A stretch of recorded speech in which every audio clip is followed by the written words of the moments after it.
Hello everyone, today I'm going to show you how to graph piecewise functions. Okay, so here we have a very interesting function. We have a function that is defined as y equals 2 for all x is less than or equal to 1, and it's defined as x if x is greater than 1. Alright, so let me do a Cartesian plane. I'm going to mark 1, okay, and I'm going to fill in a circle and graph towards my left.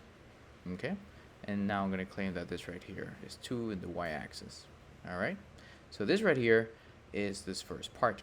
Now for my second part, I must graph h of x equal to x for all values greater than 1 without including 1. So the way to do that is to first make sure that you're in the almost the right height in the y-axis.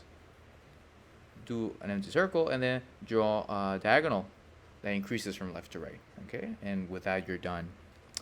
Let's take a look here now at our second example. The second example is going to be a bit more interesting, all right? So this function is defined the following way. X squared if x is less than 2, 6 if x is equal to 2, and 10 minus x if x is greater than 2, all right? So let me do my Cartesian plane.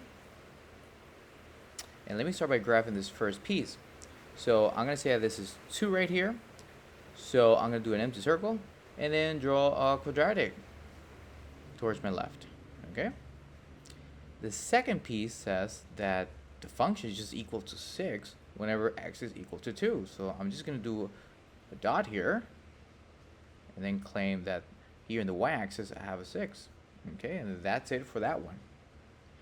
Okay, so after I have now to graph this function for values that are greater than 2. Okay, so I'm going to say that this is 8 right here. I'm going to do an empty circle here and then graph a decreasing line.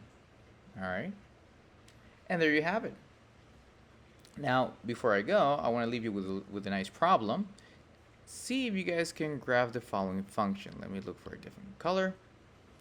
Let's say we have this function z of x, and this function is defined the following way. It's equal to negative x for all values that are less than 0, and for values that are equal or greater than 0 is equal to x. So give that a try, draw that graph, and then in the comment section tell me, what graph is that? Can you recognize that graph?